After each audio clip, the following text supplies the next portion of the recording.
ये बम का साउंड, मुजीर का साउंड, ये शैली उस ढंग से आएगी जैसे बको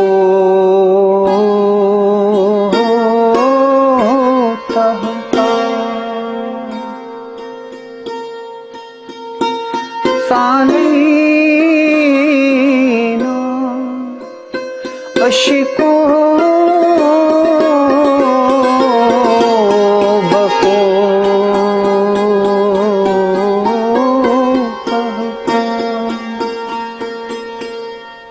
ये मैं एक मकाम का एक आपको उसका मुखड़ा सुना दिया, ठीक? इसको और रिपीट कीजिए क्योंकि हमारे सारे नाज़रीन देख रहे हैं, वो चाहते हैं कि ये राग वो और सुने।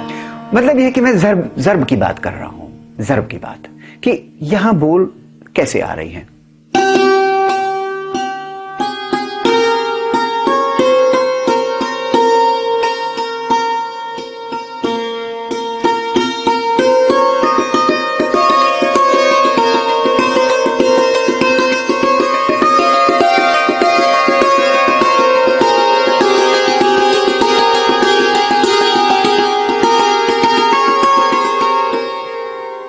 अब ये जो ज़र्ब है, जो ये कहते हैं कि संतूर उन्होंने इंट्रोड्यूस किया, मेरा चैलेंज जरा बजा के दिखाते। ये सिर्फ नहीं बजा सकता, सिर्फ सूफियाने वाले बजाएंगे। ये ज़र्ब क्योंकि हमारे खून में है, हमारी सारी जनरेशंस इस ढंग से आई है। यानी कि कश्मीर से ये ज़र्ब निकली हुई बराबर। कोई भजन सोपोरी साहब हमारे जहाँ हमारे घराने का है या सूफियाना घराना है, जो और घरानी उसके अलावा दुनिया में कहीं नहीं कहीं जो जहां कहीं पे भी है चुराई हुई है, जहां पे भी है चुराई हुई है, रिमिक्स है, देख देख के किया हुआ है, कोई एतराज नहीं। लेकिन ये ना कहें कि हमने किया और हमने ऐसा किया, हमने वैसा किया। उनको याद रखना चाहिए जब वो कहेंगे हमने ऐसा किया, मैं अभी जिंदा हूं, क्योंकि जिस दिन मैं टकर गया मैं आपको बख्शूंगा नहीं, उस आदमी को बख्शूंगा। जिंदा रखे, आपकी लंबी उम्र हो। अच्छा। पंडित जी आप चाहते हैं कि ये संतूर बजता रहे, बिल्कुल, अल्लाह का कश्मीर का एक कल्चर हमेशा आगे बढ़ता रहे। जी, तो आप हिंदुस्तानी राग की बात कर रहे थे, आप सूफियाना बजा रहे थे, अब हिंदुस्तानी राग क्या? अब देखिए वहां कहां से फर्क होता है। एक तो है कि आपने ये देखा गया कि यहाँ जो ज़र्ब आ रहे थे सूफियाने के, कट कट करके आ रहे थे, क्योंकि गाना प्रेडोमिनेंट था, गाना में गा रहा था ना। अब लेकिन जिस वक्त हम सूफिया, जब हम शास्त्रीय संगीत की ओर चलेंगे, वहां अगर नोट कट गया तो इंस्ट्रूमेंट तरंग में कन्वर्ट होता है।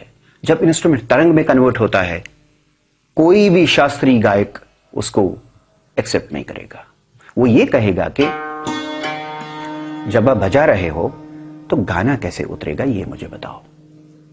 अब गाना कैसे उतरेगा देखिए।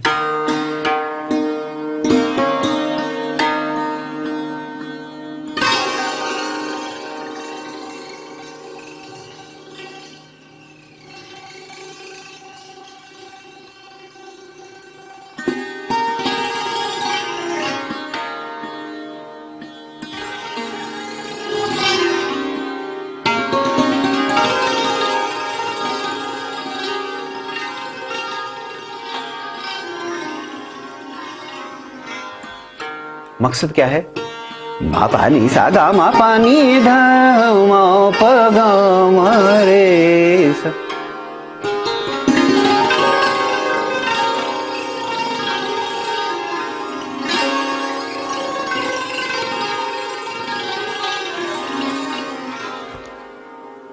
जितना मैं इसको रिटेन कर रहा हूं, करके बताए कोई नहीं कर सकता। नहीं कर सकता साहब, मेरी जिंदगी यही करते हो गई है, इन एंगल्स को बनाते। हमारे जो ये बड़े बड़े म्यूजिशियन हैं, अनु मलिक साहब हैं, जतन ललित साहब हैं, वो तो म्यूजिक डायरेक्टर्स हैं, वो तो म्यूजिक डायरेक्टर्स हैं। मैं तो उनकी बात कर रहा हूं कि जो अगर मेरा तंत्र जो बजाता है, वो फिर जब ये बताते हैं कि हमने किया, तब मैं उनसे पूछता हूं कि मेरे सवाल का तो जवाब देते नहीं कोई। मैं कहता हूं कि कब किया। मसलन अभी एक चीज मैं आपको सुनाऊंगा जो अक्सर करते हैं बेचारे, कोशिश कर रहे हैं, अच्छी बात है। ये जरा साउंड निकाल के दिखा, एक साउंड मैंने निकाली।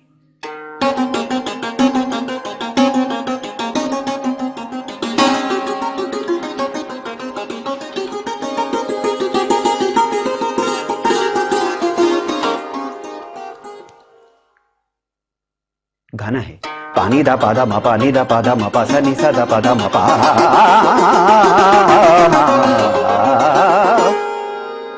उसके बाद क्रंदन है।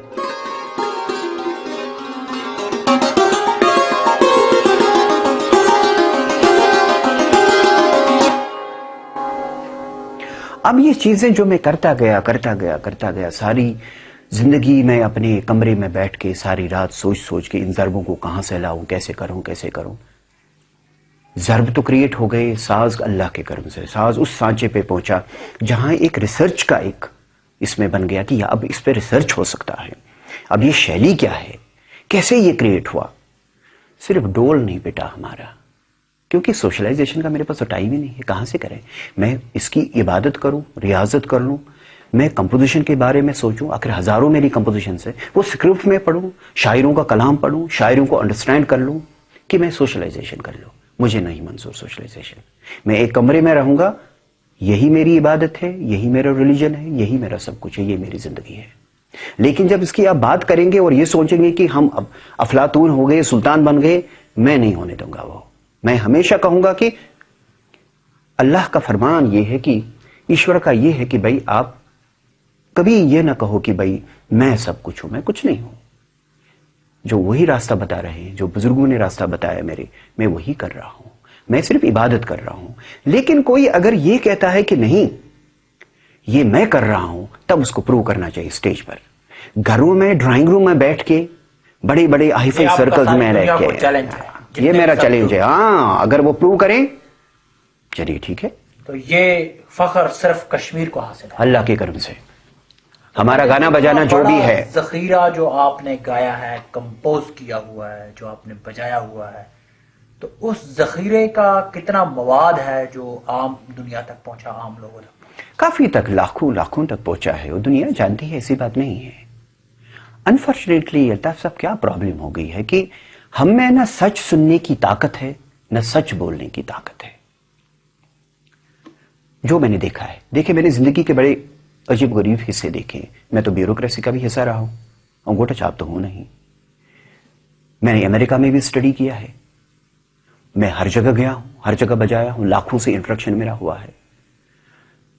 तो इस दौरान जो मैंने एक देखा, क्या होता है कि अगर मुझे आपका चेहरा इतना अच्छा लग रहा है, मैं कहूंगा क्या बात है, अल्लाह आपको नजर से बचाए, भाई मुझे बहुत अच्छा लग रहा है। लोगों में तो कहने की हिम्मत ही नहीं है, कहेंगे ही नहीं। ऐसा लग रहा है कि जैसे पता नहीं क्या हो गया है, अगर वो किसी की तारीफ करेंगे जैसे उनके खजाने से कुछ जा रहा है। यानी कि जो वो बुग़्ज़, हसद और अनाद की बाउंड्री है, वो इससे बाहर निकलना ही नहीं चाहते और निकल ही नहीं रहे हैं। हो क्या रहा है कि आप देखिए कि जो एक पारंपरिक हमारे पास इतना फलसफा है, इतना जखीरा है, इतनी अच्छी अच्छी चीजें हमारे साथ है, कहां गई? आपको रिमिक्स की करने की क्या जरूरत है? कांटा लगा की क्या जरूरत है आपको? कि ना आप अपनी बेटी के साथ देख सकते हैं, ना आप अपने बेटे के साथ देख सकते हैं। कैसी प्रोडक्शन है ये? हकीकत मैंने ऑल इंडिया रेडियो का वो दौर देखा है, एक लफ्ज के पीछे खाल खींची जाती थी साहब, कि ये ऑन एयर कैसे चला गया। तो आज के गानों में वो सब कुछ जो मन में आए, ना कोई सेंसरशिप है, ना कुछ नहीं, कुछ नहीं है। क्या हमारे कल्चर, तमद्दन, सकाफत सबको खत्म कर हटा दिया है उससे। तो मैं तो ये कह रहा हूं कि देखिए, गाने में अगर ताकत है, अगर आपके बजाने में ताकत है, आपके ट्रेडिशन इतना पावरफुल है, आपको ये सारी चीजों की जरूरत ही नहीं है। ये तो पब्लिसिटी स्टंट है, मार्केट की स्टंट है। जो आप करना चाहते हैं और किसी भी रियाजत से दूर रहना चाहते हैं, मसल मैं आपको एक चीज सुनाता हूं, देखें।